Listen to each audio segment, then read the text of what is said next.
Power, history has shown, is never permanent. It is an edifice built on fear, loyalty, and calculation. And yet, even the most formidable walls can crumble, often when no one is watching.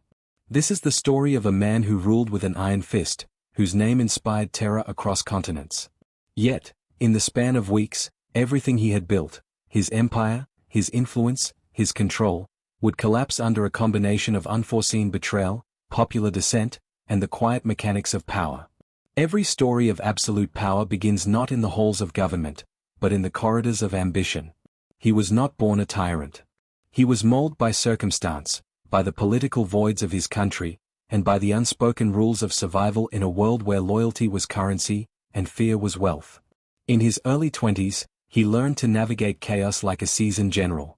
His talent was not merely in strategy, but in perception, knowing who to trust, who to silence, and who to elevate.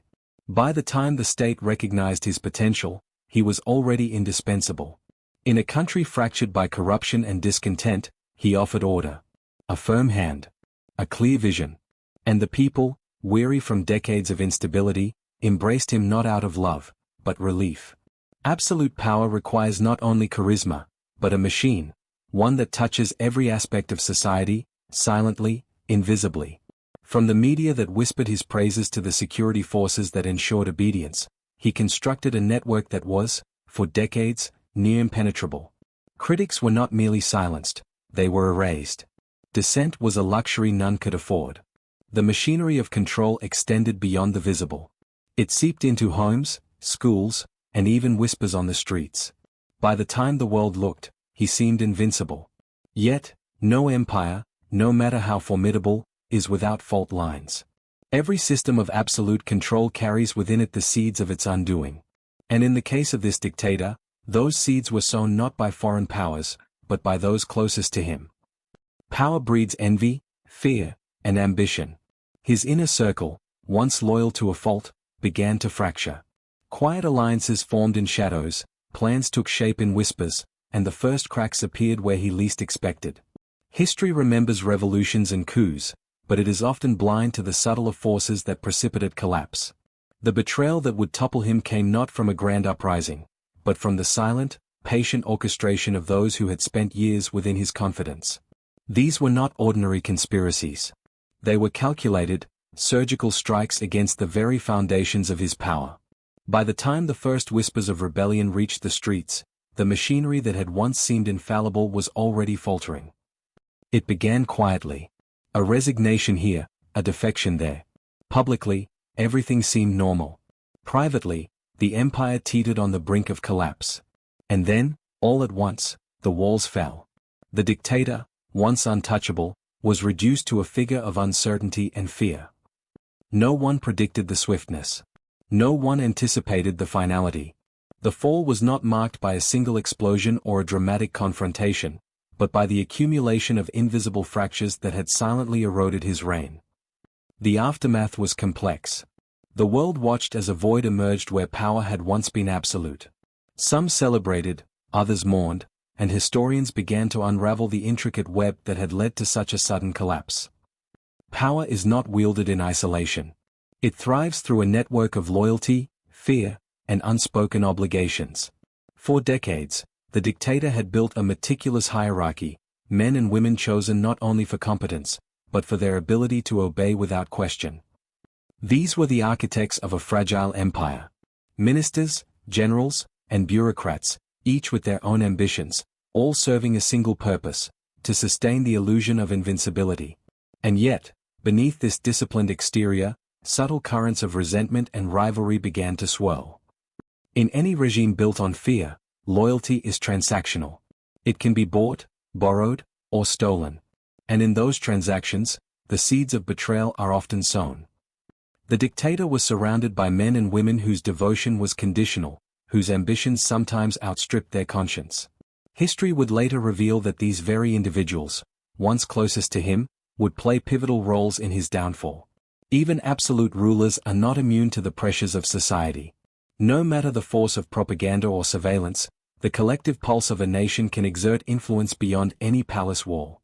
And beneath the surface, dissatisfaction had been quietly rising for years.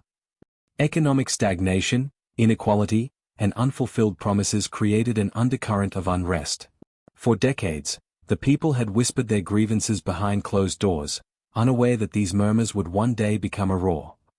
The dictator's regime had maintained control through fear, but fear has limits. When survival and dignity are threatened, even the most compliant population can become a formidable force. It was in these quiet acts of resistance, unnoticed, uncelebrated, that the first cracks began to appear. No strategist could have predicted how quickly these small defiance points would connect into a tidal wave of opposition. Betrayal is rarely loud. It thrives in whispers, in gestures that pass unnoticed until the consequences are undeniable. By the time the dictator sensed disloyalty, the alliances against him had already taken shape. These were not the actions of ordinary men. They were calculated, precise, designed to dismantle a structure that had seemed unassailable. In the shadows, former confidants began to collaborate with foreign entities, opposition leaders, and even factions within the military. What the dictator failed to understand was that absolute power often blinds. He believed his inner circle was loyal. In reality, it had become a web of competing ambitions, a latticework of betrayal awaiting the right moment. Power is often measured in military might or political influence, but it is ultimately sustained by resources. And when those resources dwindle, the cracks widen. By the late years of his rule, the dictator faced economic pressures that even his propaganda could not conceal. Foreign investors withdrew. National currency collapsed. The state's promises rang hollow as the population faced scarcity and hardship. Even the most loyal members of his inner circle began to question the sustainability of his reign. Economic instability became the silent accomplice of political betrayal. The dictator's empire was not toppled by armies or revolutions alone. It was undermined by the erosion of trust, faith, and financial control. Every regime of control relies on eyes and ears that extend beyond the public gaze. Spies, informants, and secret police created an illusion of omnipresence. Yet, the very intelligence apparatus that maintained his authority would also become instrumental in his downfall. Documents intercepted, meetings recorded, alliances exposed. The dictator had underestimated both the ingenuity of his adversaries and the ability of his own apparatus to act independently. Intelligence became a double-edged sword. Those who once enforced loyalty began to manipulate it. The lines between friend and foe blurred, and the very mechanisms designed to protect power now eroded it. The fall of a dictator is rarely sudden in retrospect. It is a culmination of invisible pressures, strategic betrayals, and social unrest. But there is always a tipping point, the moment when the invisible fractures become visible, and the empire begins to crumble in plain sight. In this case, the tipping point came not from a single event, but from a confluence of crises: economic collapse, military dissent, and a populace emboldened by years of quiet suffering. The walls that had seemed impenetrable gave way in hours, not days. It was swift. It was chaotic. And it was decisive. The dictator's image of control was shattered, revealing the fragility hidden behind decades of fear and spectacle. Absolute loyalty is a myth. The first cracks appeared quietly, almost imperceptibly. Ministers began to distance themselves, generals hesitated to follow orders, and even trusted confidants sent subtle signals of withdrawal. Defections are rarely announced, they are sensed, felt in the hesitation of a nod, the delay of an instruction, the silence in a once loyal voice. It is in these subtle acts that the unmaking of an empire begins. The dictator, confident in the fortress of his power, failed to recognize that the very pillars of his authority had begun to erode from within. Every defection weakened not only the structure of governance but also the perception of strength. In politics, the appearance of invincibility is often more powerful than invincibility itself. And once that appearance falters, reality follows swiftly. The media had long been a tool of control, shaping narratives, silencing dissent, and magnifying the dictator's image. But in the age of global communication, control is never absolute. Leaks, whistleblowers, and foreign correspondents began to pierce the veil of propaganda. Information became both a weapon and a shield. As citizens learned of hidden corruption, secret deals, and betrayals, the cracks in the dictatorship's legitimacy widened. The people, armed with knowledge, began to reclaim power in small but irreversible ways. It is in moments like these that history pivots. The very mechanisms designed to uphold fear and control became conduits for dissent, and the empire's collapse became not a possibility, but a certainty. A dictator's greatest asset is often the military, the ultimate enforcer of authority. Yet armies, like all institutions, are composed of individuals with their own calculations, ambitions, and loyalties. When the inner circle begins to fracture, the military becomes the deciding factor. In this case, the military reached an impasse. Orders were given, hesitated, and sometimes ignored. Units that once marched in perfect synchrony now hesitated at street corners, unsure of which authority to obey. The state's force, once feared and unquestioned, became unreliable. The dictator had built an army loyal to him personally, but when the sense of inevitability shifted, loyalty fractured. Armies, like empires, can fall silently before the world realizes it. History often remembers revolutions for their violence or their leaders, but it is the collective courage of the people that defines them.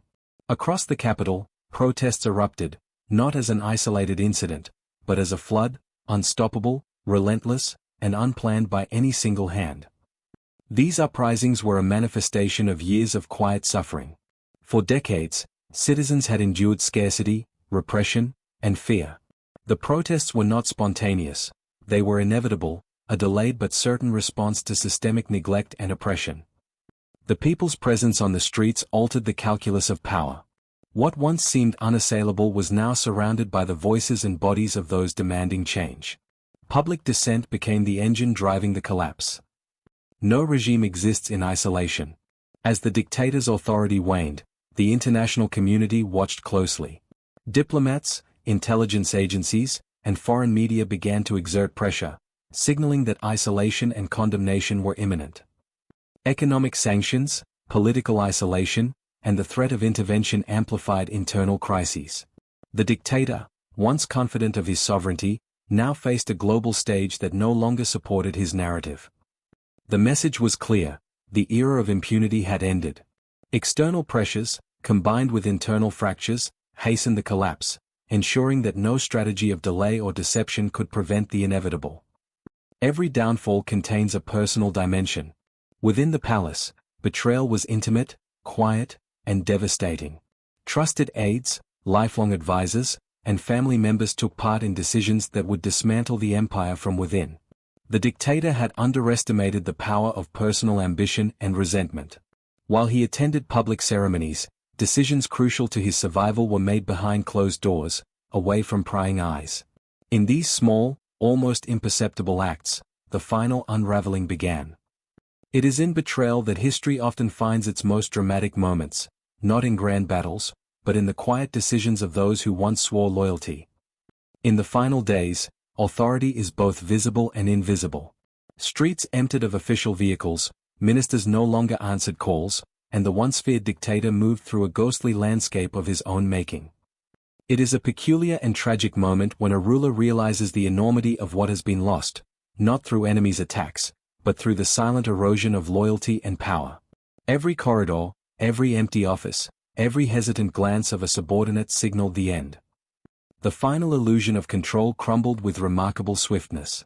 No army could save him, no strategy could restore confidence, and no display of force could erase the fractures that had silently multiplied over decades. As the empire crumbled, the dictator faced two possibilities: capture or flight. Both were marked by desperation, fear, and the realization that decades of power could dissolve in a single morning. Every decision was critical. Every move miscalculated could be fatal. Those closest to him, once loyal, now weighed personal survival against devotion. History rarely records these private calculations, but they determine the fate of rulers. In some cases, dictators flee, seeking refuge beyond borders. In others, they are surrounded, apprehended, and brought to face justice. The uncertainty of these moments defines the thin line between continued influence and complete oblivion. By the time the first images of his departure circulated, the symbolic power of his presence had vanished. What remained was a hollow figure, a man stripped of control, and a state struggling to reassert authority. The fall of a dictator creates a vacuum. In the hours and days that followed, the machinery of governance struggled to function. Ministries had no leadership, security forces acted independently, and the people cautiously explored their newfound freedom. The vacuum is as dangerous as the collapse itself. In those spaces, opportunists emerge, power struggles flare, and the state must quickly redefine itself, or risk descending into chaos. Even amidst disorder, society begins the slow process of recovery. Small acts of rebuilding, the return of public services, and the cautious resumption of daily life signal the first signs of hope. History demands accountability. For those who wielded absolute power, the process of justice is often both a public spectacle and a private reckoning. Trials are rarely swift, they are complex, legal, and symbolic, a demonstration that no individual is beyond the reach of law. The charges are numerous: corruption, human rights abuses, and the systematic suppression of dissent. Each accusation represents not just a crime, but the culmination of years of unchallenged authority. Justice is never absolute. Yet the trial serves a purpose beyond punishment. It clarifies historical truth, acknowledges the suffering of victims, and demonstrates to the world that power must be constrained by accountability. After the collapse of tyranny, society must rebuild. This is the quiet labor of democracy and reconstruction, restoring institutions, healing divisions, and creating systems resilient enough to prevent the return of despotism. Rebuilding is not merely physical. It is psychological and cultural. A society that has endured decades of repression must learn again to trust, to question, and to participate in governance. These small acts, public meetings, community organizing, educational reform, form the backbone of a renewed state. Resilience is born in these moments, and history shows that the strength of a society is measured not in monuments, but in the capacity of its citizens to rebuild, adapt, and reclaim their voices. The story of a dictator's fall is a reflection of human ambition, error, and the unpredictable forces of society. Power is neither permanent nor invincible. It is contingent upon trust, perception, and the delicate balance between fear and respect. Historians later analyze these events not as isolated incidents, but as lessons in governance and human behavior. They examine the decisions that built power, the mistakes that undermined it, and the intricate interplay between rulers and the ruled. In the fall of any dictator, there is a universal truth: no empire is invulnerable, no reign everlasting. The subtle forces of society, ambition, and circumstance converge to alter the course of history, often when no one is watching. The lessons of history are written not only in books, but in the lives of those who endure. The fall of a dictator reminds us that vigilance, civic engagement, and moral courage are essential to the preservation of freedom. Power must be scrutinized, institutions must be strengthened, and societies must remain aware that authority without accountability is fragile, and often temporary. The collapse of one man's empire is, ultimately, a testament to the resilience of the collective will. History never forgets, and it rarely forgives. The fall of the dictator is a chapter that echoes across generations, a reminder that no one, no matter how formidable, stands beyond the reach of the tides of time and human conscience. Beneath the public image of the dictator lay a labyrinth of influence and secrecy. Power is rarely as simple as speeches and laws. It is maintained through hidden networks, interlocking alliances, covert communication channels, and unspoken understandings that extend into every corner of society. In these hidden chambers, decisions were made that could topple governments, destabilize economies, and control the very lifeblood of the nation. This was a world invisible to ordinary citizens, yet it determined the rise, consolidation, and ultimate fall of a regime. What outsiders saw as omnipotence was, in reality, a fragile balance of calculated loyalty and quiet intimidation. And in every such system, the tiniest misstep could become a catalyst for collapse. Economic control is one of the most subtle instruments of authority. The dictator's regime had mastered the art of creating the illusion of prosperity, while diverting resources to secure loyalty and suppress dissent. Infrastructure projects were showcased as symbols of achievement, while public debts mounted silently. Currency was manipulated, essential goods rationed, and subsidies selectively applied to reward allegiance. To the outside world, it appeared as growth; to the citizenry, it was scarcity disguised as abundance. By the time the cracks appeared, the illusion had collapsed. The very economy that upheld power now became a weapon wielded by dissenters and defectors, hastening the dictator's fall. Dictators understand that control is not only physical but psychological. Public perception shapes reality. Fear, admiration, and doubt are tools as potent as any army. State propaganda reinforced the perception of invincibility, cultivating a population that acted cautiously, even compliantly, in the shadow of potential retaliation. But perception is fragile. When cracks appear, the illusions crumble rapidly. The collapse of fear is often as important as the collapse of authority itself. Once citizens sense vulnerability, inaction turns into defiance, and compliance into rebellion. No regime exists in isolation. While domestic control is vital, the dictator's foreign relations were equally complex. International powers watched closely, calculating how to benefit from instability, intervene subtly, or impose sanctions. Foreign intelligence agencies infiltrated networks, assessed loyalties, and sometimes covertly encouraged defections. The dictator's confidence in his sovereignty blinded him to external currents that would accelerate his collapse. The global stage was both a threat and a lever. Domestic fractures, combined with external pressures, created a perfect storm, one that no amount of internal suppression could withstand. Technology transforms the dynamics of power. In this regime, as in many modern states, communication networks became a double-edged sword. The same tools used to monitor and manipulate the populace could be repurposed to organize dissent.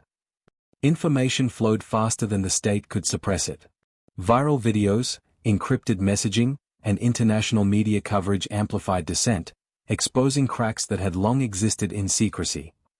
The dictator had underestimated the speed at which perception could shift. Technology became a force multiplier for the very rebellion he had sought to prevent. The inner circle, once united in purpose, now became a battlefield of ambition. Ministers, generals, and confidants weighed personal gain against loyalty, often choosing the former. History demonstrates that regimes fail not only from external pressure but from the silent erosion of trust. Every act of betrayal, every withheld order, every unspoken alliance contributed to the inevitability of collapse. By the time open rebellion became visible, the inner network had already shifted, undermining authority from the inside out. Dictatorship leaves a scar not only on governance but on culture. Art, literature, and social expression are curtailed. Voices are silenced. Fear reshapes daily life. Yet culture also adapts and survives. In hidden ways, citizens continue to express dissent, preserving memory and identity, even under oppression. The fall of the dictator was not only political, it was a cultural restoration. Years of suppression could not erase the human desire for expression, truth, and memory. As the walls of power crumbled, desperation replaced strategy. The dictator, once supremely confident, moved through corridors lined with uncertainty and whispers. Orders were given and retracted, plans rewritten in haste, and loyalists questioned the wisdom of every command. In these final hours, even the smallest misstep could be catastrophic. Miscommunication became fatal, hesitation became rebellion, and indecision became the architect of downfall. Every action was a gamble. Every decision carried consequences that could determine not only survival but the shape of the nation's future. Betrayal is rarely loud. It is whispered, signed in invisible ink, executed in moments unnoticed by history until its consequences are undeniable. Those closest to the dictator now acted with self-preservation as their guide. The very architecture of loyalty that had sustained the regime for decades now became a latticework of conspiracy. Ministers negotiated their positions, generals withheld support, and confidants turned enablers of the inevitable collapse.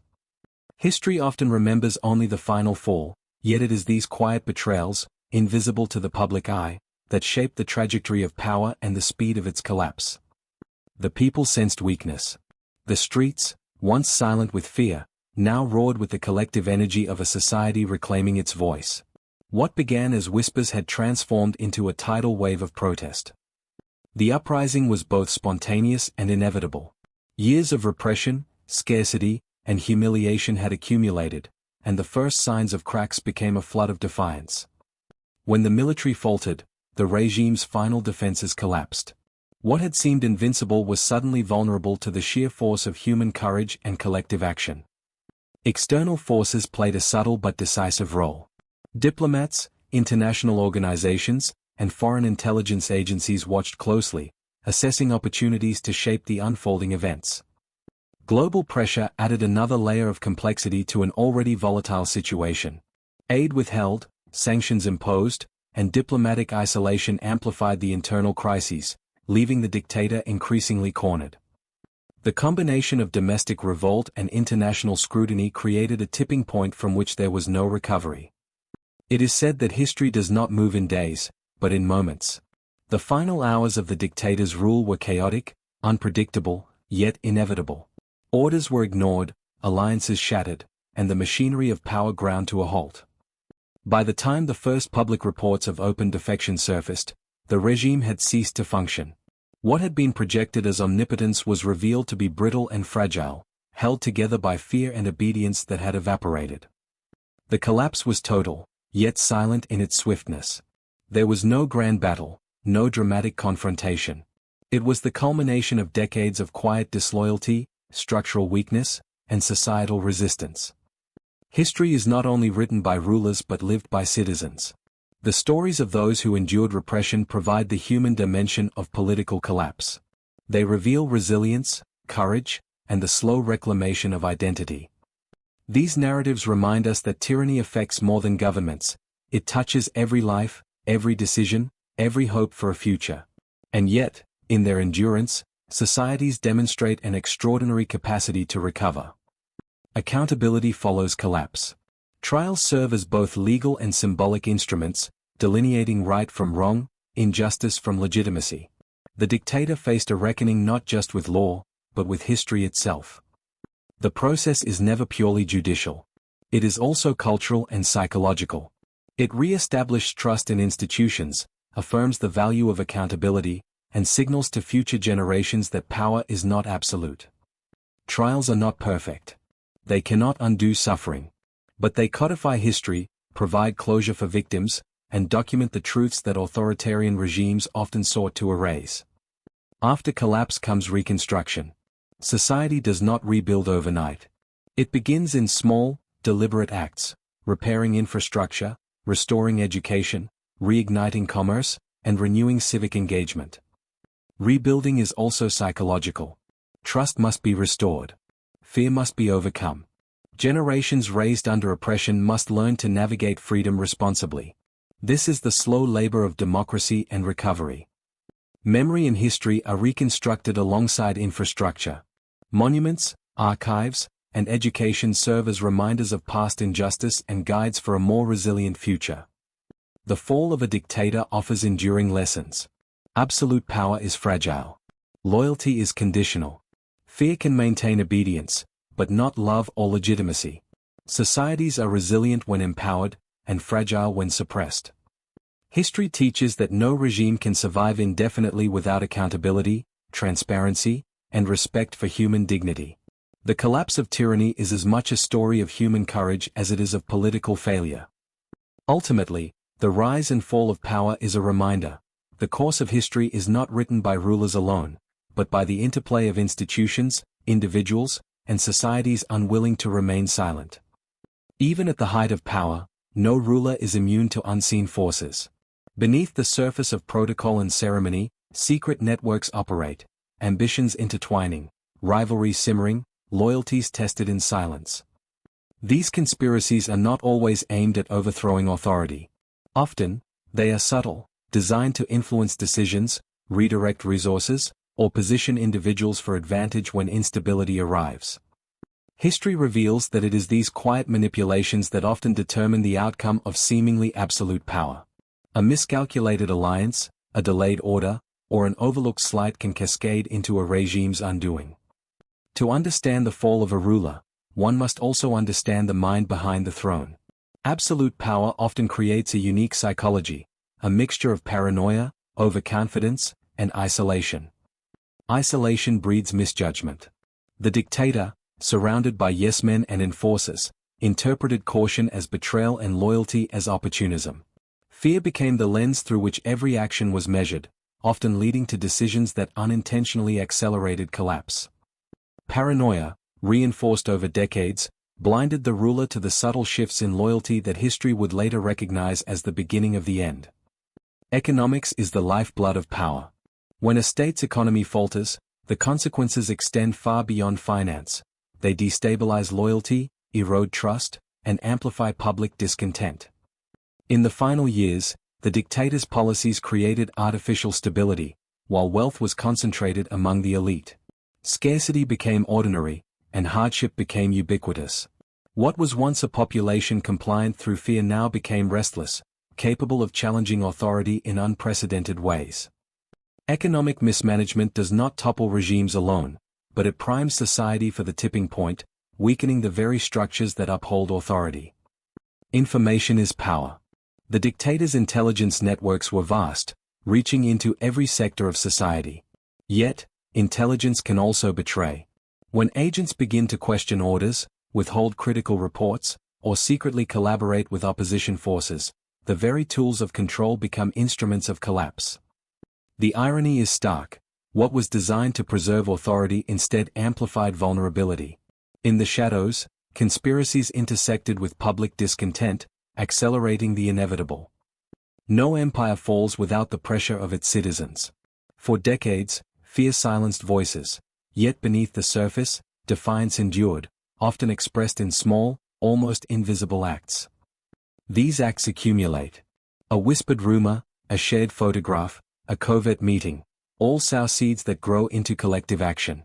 The fall of the dictator was not merely the result of betrayal and policy failure, it was the result of a society reclaiming its voice. Collective courage, informed by awareness and determination, became the final catalyst for collapse. Propaganda sustains dictatorships. It creates the illusion of omnipotence. But when the media fractures, the illusion shatters.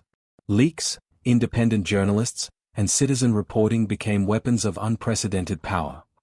Once perception of invincibility falters, fear dissolves, loyalty dissipates, and authority becomes a fragile performance, one that cannot be maintained in the face of overwhelming evidence of failure. Information, once controlled, had become a force for liberation. The fall of tyranny was now inevitable. In the final hours, the dictator faced those who had once pledged unwavering loyalty.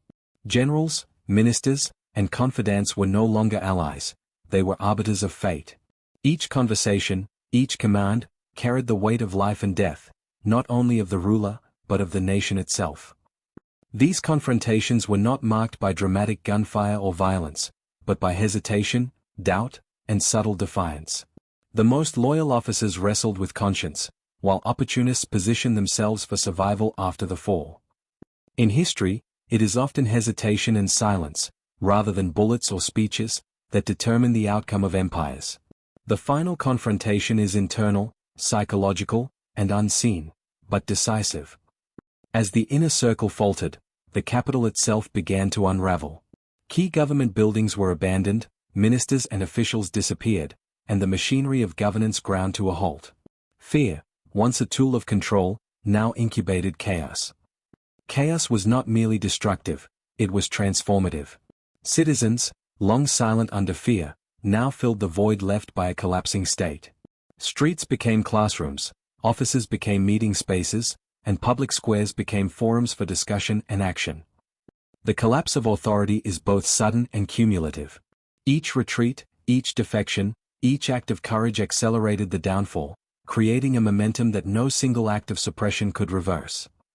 While history often focuses on rulers and generals, it is the experiences of ordinary citizens that reveal the true cost of tyranny and the resilience of human spirit.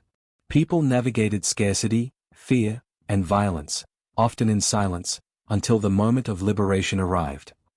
These lives are a testament to endurance. They endured humiliation, oppression, and the constant threat of violence. Their courage, quiet, persistent, and often unseen, became the foundation upon which freedom was reclaimed. In every act of rebuilding, the society reaffirmed its agency. Tyranny may dominate the state, but it cannot extinguish the human capacity to hope, resist, and rebuild. After collapse comes reckoning. The dictator and key collaborators faced trials, not only to determine legal guilt, but to codify historical truth and provide a framework for national memory. The trials were complex, scrutinizing decades of governance, policy, and repression. Each case revealed not only crimes, but the structure and psychology of authoritarian rule. Justice is imperfect, yet it serves as both deterrent and affirmation. It teaches that power without accountability is temporary, and that history will eventually record deeds that oppression sought to conceal. Society begins to rebuild long before justice is fully achieved. Institutions must be restored, communities reconciled, and culture reclaimed. Reconstruction is as much psychological as it is physical. Education, transparency, and civic engagement become pillars of renewal. The collapse of dictatorship offers not only opportunity, but obligation, the responsibility to create structures resilient to abuse and oppression. Memory and history must be preserved. The stories of courage, survival, and resistance form the moral compass for future generations. The rise and fall of dictators reveals enduring truths about human nature. Absolute power isolates, blinds, and corrupts. Loyalty is conditional, fear is temporary, and resilience is universal. History demonstrates that power depends not only on force, but on consent, real or perceived. When the social contract is broken, collapse is inevitable, and the human spirit will find ways to assert itself. Even after decades of oppression, society remembers, learns, and adapts. The fall of one man's empire becomes the seedbed for collective renewal, informed by lessons of the past and hopes for a future defined by accountability and justice. The shadows of dictatorship linger, often in subtle ways: mistrust, systemic inefficiencies, cultural scars, and unresolved grievances. The process of healing is long, sometimes spanning generations, as societies reconcile the past with aspirations for the future. Yet history provides guidance. Transparency, civic engagement, education, and remembrance are antidotes to tyranny. Societies that embrace these principles are better equipped to resist the allure of absolute power. The fall of a dictator is never the end, it is a beginning.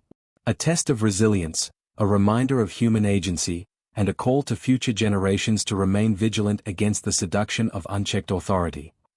History's lessons endure when they are remembered.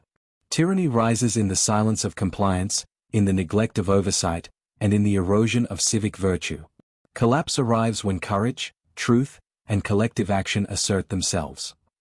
The story of a dictator's rise and fall is, ultimately, a story about humanity.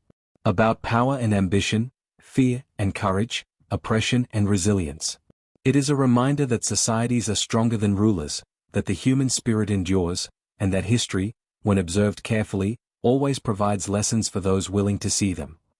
While history records the names of rulers, generals, and political factions, it is the ordinary people who endure the most profound consequences. In quiet homes, in hidden classrooms, in streets patrolled by fear, citizens lived under a shadow that shaped every choice. Some became teachers in secret, risking imprisonment to preserve knowledge. Others became messengers of truth, distributing information the regime sought to erase. Every act of resistance, no matter how small, contributed to the eventual collapse. Every whispered conversation, every stolen moment of learning, built the resilience that would later fuel the streets, the protests, and the moral courage that toppled tyranny. Behind the palace walls and state offices, a hidden war unfolded, a battle of information, deception, and secrecy. Intelligence networks, both domestic and foreign, moved invisibly, influencing events that would soon erupt into revolution. This covert struggle shaped outcomes more than any open confrontation. What the public witnessed was the culmination of decades of silent maneuvering, betrayals, and intelligence failures. Every intercepted message, every hidden alliance, every defection from within the intelligence apparatus hastened the collapse, proving that information, more than armies, often determines the fate of empires. The fall of a dictator reverberates far beyond national borders. Neighboring states watch closely, adjusting alliances, securing borders, and preparing for potential instability. Global markets react, and international organizations mobilize humanitarian aid.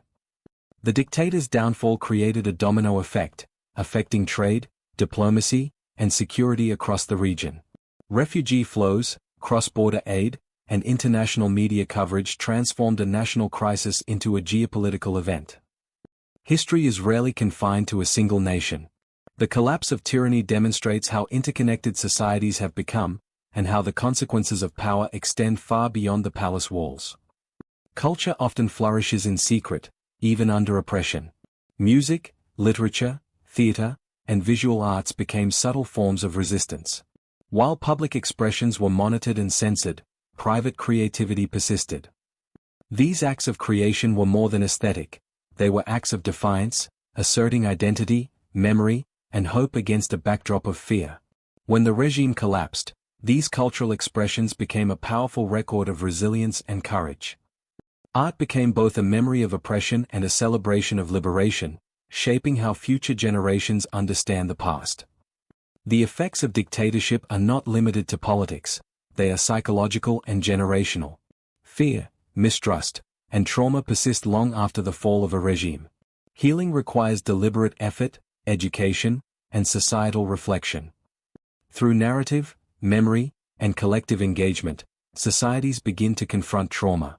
Acknowledging past wrongs is essential to prevent their recurrence, fostering resilience and empathy across generations. History is lived, not just recorded. Healing becomes a form of resistance, ensuring that the lessons of tyranny endure and inform a more just society. The rise and fall of dictators invites reflection on human nature. Absolute power isolates, distorts perception, and corrodes morality.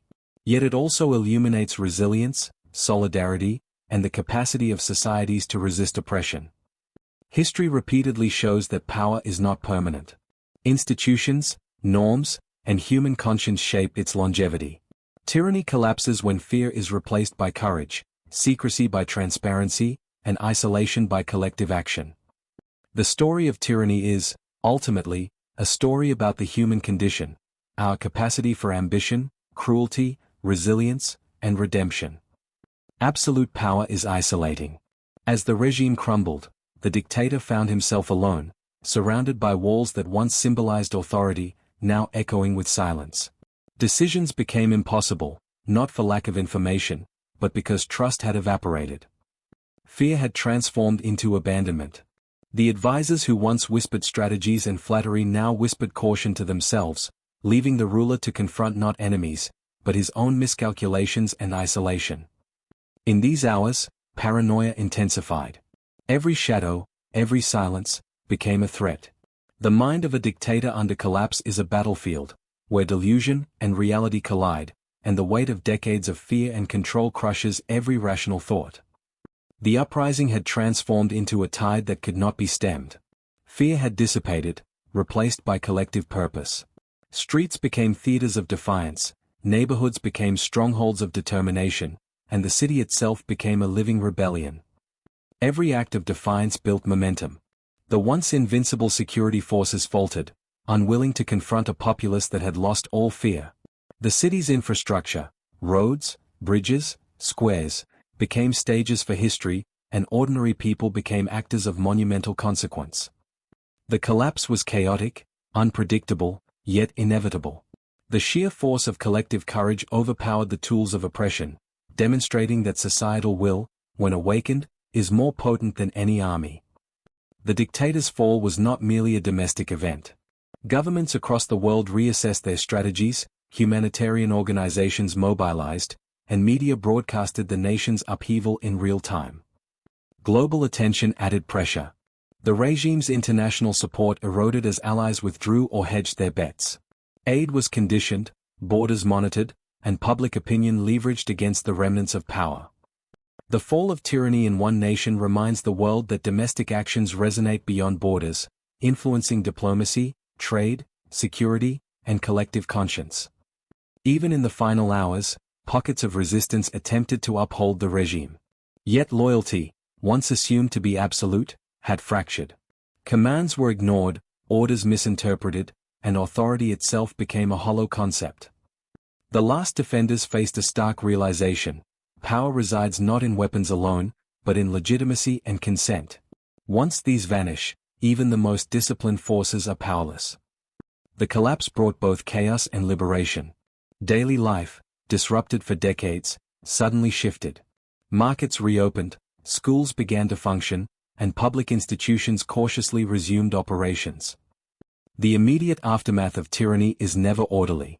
But amidst disorder lies the first opportunity for renewal, a society reclaiming agency, rediscovering freedom, and confronting the reality of self-governance. History demands reckoning. The dictator and his collaborators faced trials, not only to enforce justice, but to establish a historical record. Evidence was meticulously reviewed: documents, testimonies, photographs, and survivor accounts, constructing a narrative that could never be denied. Trials serve as instruments of societal memory, reinforcing accountability and preventing the erasure of truth. They transform abstract suffering into concrete lessons for future generations. Rebuilding requires more than infrastructure, it requires trust. Communities participated in forming governance structures, electing officials, and reclaiming the civic space long monopolized by fear. Democracy, fragile and nascent, became a collective experiment. Lessons from past tyranny informed every decision, ensuring that new systems were resilient, participatory, and transparent. Art and culture, once suppressed, flourished. The streets became canvases, the theaters stages, and the public squares arenas for dialogue and creativity. Culture, long a silent form of resistance, now celebrated liberation and identity. Creative expression is both a reflection of freedom and a tool for societal cohesion, preserving memory while inspiring future generations. The rise and fall of dictatorship teaches timeless lessons. Power untempered by accountability is temporary. Fear may command obedience, but courage can dismantle it. Societies endure when they embrace truth, memory, and collective responsibility. The story of a dictator's fall is not only history, it is a guide. A reminder that vigilance, resilience, and human agency shape the destiny of nations. Freedom is fragile, but its restoration is always possible. The final 48 hours of the regime were defined by chaos and uncertainty. Within the palace walls, advisors whispered in corners. Outside, citizens sensed opportunity. The once imposing machinery of state trembled, fragile as a house of cards. Plans were drafted, revised, and abandoned. Evacuation routes were considered. Alliances were tested. Yet the most crucial element, the loyalty of those entrusted to enforce power, had evaporated. Fear had turned the guardians of authority into its undoers. What occurred in those 2 days was less a military confrontation than a tipping point of social will. A society, long silenced, seized its opportunity to reclaim public space, asserting agency over structures designed to suppress it. The final betrayals were subtle, almost invisible. An aide delivering intelligence to opposition leaders, a general refusing an order, a bureaucrat leaking documents. All small acts that collectively accelerated collapse. History often credits revolutions to grand battles, yet in reality, it is the quiet betrayals, the subtle shifts in allegiance, that determine the speed and inevitability of change.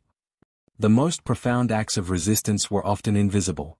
Courage manifested not in dramatic speeches, but in the quiet defiance of ordinary citizens, sharing knowledge, offering sustenance, or preserving truth at personal risk. These acts, repeated over decades, created networks of resilience. When the regime faltered, they formed the backbone of mass action, demonstrating that collective courage is more potent than force alone. History is written by those who survive, and by those who, in the shadows, preserve the memory of resistance for future generations. As the dictator's grip weakened, the world watched intently. Governments weighed the risks of intervention, humanitarian organizations prepared to respond. Every move on the global stage influenced the internal calculus of power. International actors, while cautious, became decisive factors.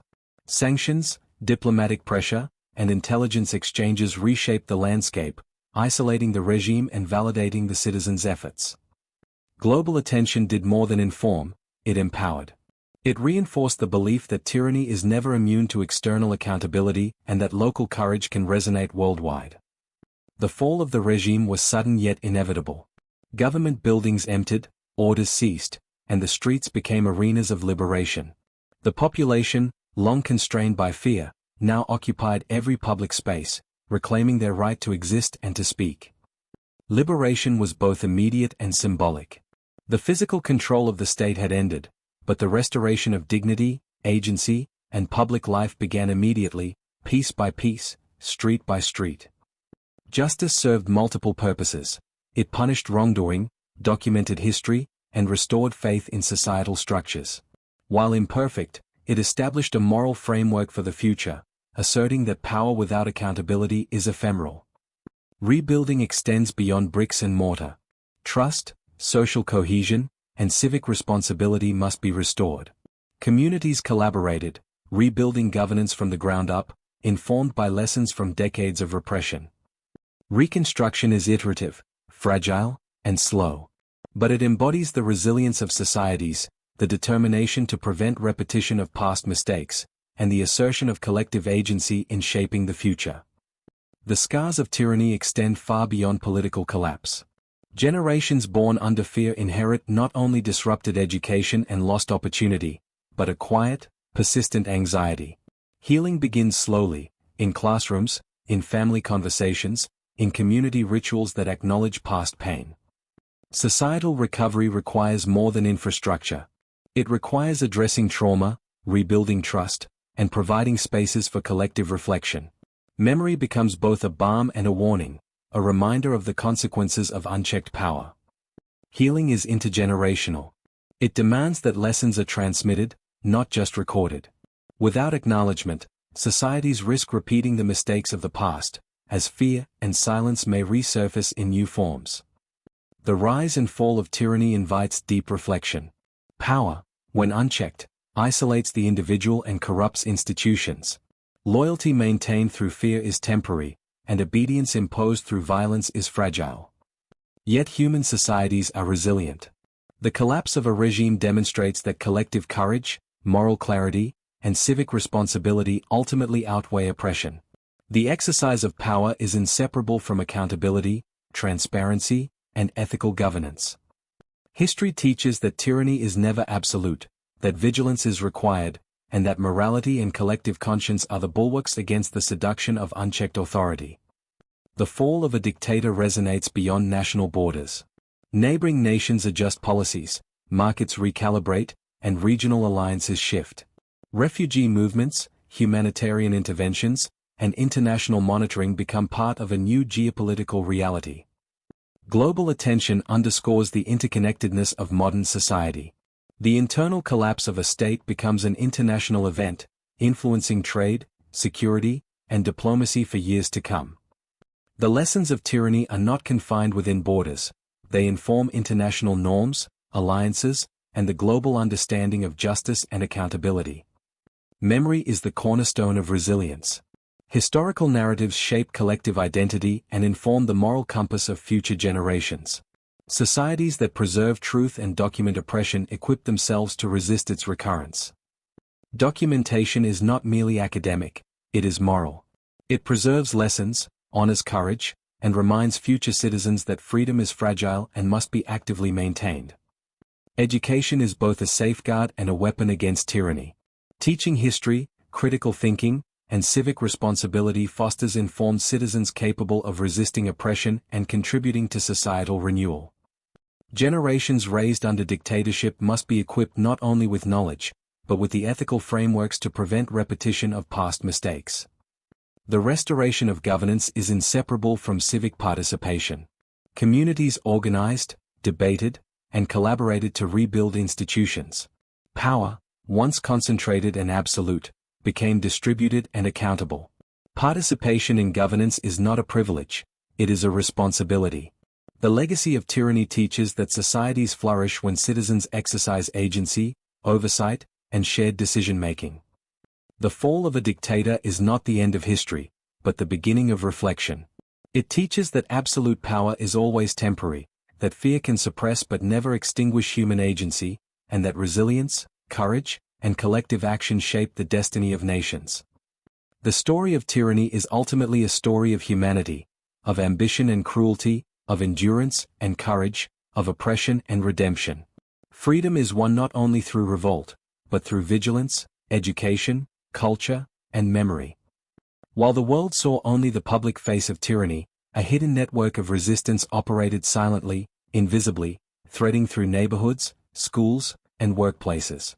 Teachers, shopkeepers, and clerks became unexpected agents of defiance. These underground movements, organized in small cells, communicated in code, creating a web of information and support. Each cell, though isolated, reinforced others, forming the backbone of eventual public revolt. Resistance was not always dramatic. It was quiet, persistent, and resilient. In the shadows, ordinary people preserved knowledge, sustenance, and hope, elements that would later ignite a movement capable of toppling a regime. The collapse of a regime is felt acutely by those who enforce it. Soldiers, trained to obey without question, suddenly confronted a moral and existential dilemma. Obedience promised security, defiance promised survival, or worse. In the final days, the loyalty of armed forces became the deciding factor. Desertion, hesitation, and subtle sabotage by soldiers hastened the fall, demonstrating that military might alone cannot sustain tyranny when legitimacy evaporates. Even those once instruments of oppression became participants in liberation, illustrating the fluidity of human allegiance under moral and social pressure. Some families were torn apart, others united in defiance. Each story, small yet significant, contributed to a collective memory, a mosaic of suffering, courage, and resilience. Memory becomes both an anchor and a compass, reminding society of past horrors while guiding the moral and civic reconstruction of the future. The dictatorship's policies left lasting economic scars. Mismanagement, corruption, and centralization concentrated wealth, while ordinary citizens bore the brunt of scarcity. By the time the regime fell, entire sectors of society were in crisis. Recovery was gradual and citizen-led. Communities organized trade, reconstructed markets, and revived industries. Economic resilience was inseparable from social cohesion, demonstrating that recovery depends on both enterprise and collective effort. The fall of a regime transforms not only politics but livelihoods, reshaping economic networks in ways that endure for decades. The shadow of tyranny lingers long after its collapse. Children who witnessed oppression, even indirectly, require frameworks to understand history, morality, and civic responsibility. Generational lessons transform trauma into resilience. Knowledge, moral reflection, and civic engagement become defenses against the repetition of oppression, empowering citizens to act consciously in the shaping of their society. By educating future generations, societies transform memory into agency, ensuring that fear never again becomes a tool of control. The rise and fall of dictators is a recurring narrative throughout history. From Europe to Africa, Asia to Latin America, tyrannies share patterns: consolidation of power, suppression of dissent, and eventual collapse driven by internal fractures, citizen defiance, or external pressure. Comparative history reveals universal truths. Power is fragile when it depends solely on fear. Legitimacy is the cornerstone of governance, and resilience is rooted in civic engagement, culture, and memory. Each collapse is unique, yet patterns emerge, lessons that inform how societies structure institutions, protect freedoms, and maintain vigilance. The morning after the fall did not arrive with celebration alone. It arrived with exhaustion, with silence, with the unfamiliar weight of freedom. For decades, every day had begun with fear, now there was uncertainty instead. When power collapses suddenly, it leaves behind a vacuum not just of authority, but of meaning. People ask the same question in different ways: what now? Who decides? And how does a society relearn how to breathe? The palace stood intact, yet stripped of its purpose. The halls that once echoed with commands now echoed only with footsteps and memory. Power had fled, but its architecture remained, a monument to excess, paranoia, and isolation. For many, the palace was proof. Proof of stolen wealth. Proof of lies. Proof that distance between ruler and ruled had grown into a moral abyss. Beneath the grandeur lay the machinery of control. Archives cataloging lives. Surveillance reports documenting conversations, friendships, even silence. A nation reduced to paperwork. For some, the files explained disappearances. For others, they reopened wounds. Truth emerged not as a single revelation, but as thousands of fragments, each painful, each necessary. The fall of a dictatorship also collapses secrets. Collaborators were revealed. Informants identified. Victims discovered that betrayal had lived closer than expected. Reconciliation was not guaranteed. Forgiveness was uneven. In many homes, history was renegotiated, sometimes whispered, sometimes shouted. Those who thrived under the regime faced a sudden inversion. Titles vanished. Privileges evaporated. Some adapted. Others retreated into denial. History does not punish equally, but it always exposes. The social reckoning extended beyond courts, into markets, neighborhoods, and memory. Formal justice could not address every crime. Too many wounds. Too much silence. Communities turned to dialogue, testimony, and acknowledgement. Justice, in this phase, was not about punishment alone. It was about recognition. About restoring voice to those history had muted. Even after the fall, fear persisted. Years of conditioning do not dissolve overnight. Freedom felt unfamiliar, sometimes dangerous. Unlearning obedience is as difficult as resisting it. But slowly, through practice, fear lost its authority. The greatest challenge was not removing a dictator, it was ensuring no one replaced him. Power had to be redesigned, constrained, divided. Disagreement, once forbidden, became a sign of health. Conflict transformed from threat to process. The nation chose remembrance over erasure. Former prisons became museums. Former propaganda became warnings. Memory was no longer a burden, it was armor. Time reduced the dictator to what he always was, a chapter, not a destiny. The myth faded. The fear dissolved. What remained were lessons. History whispers, not shouts. It reminds societies that tyranny never announces itself honestly. That it grows gradually. That resistance begins quietly. The fall of a dictator nobody saw coming was not an accident. It was the inevitable result of arrogance meeting reality, fear meeting courage, and silence meeting truth. Power always believes it is permanent. History always proves otherwise.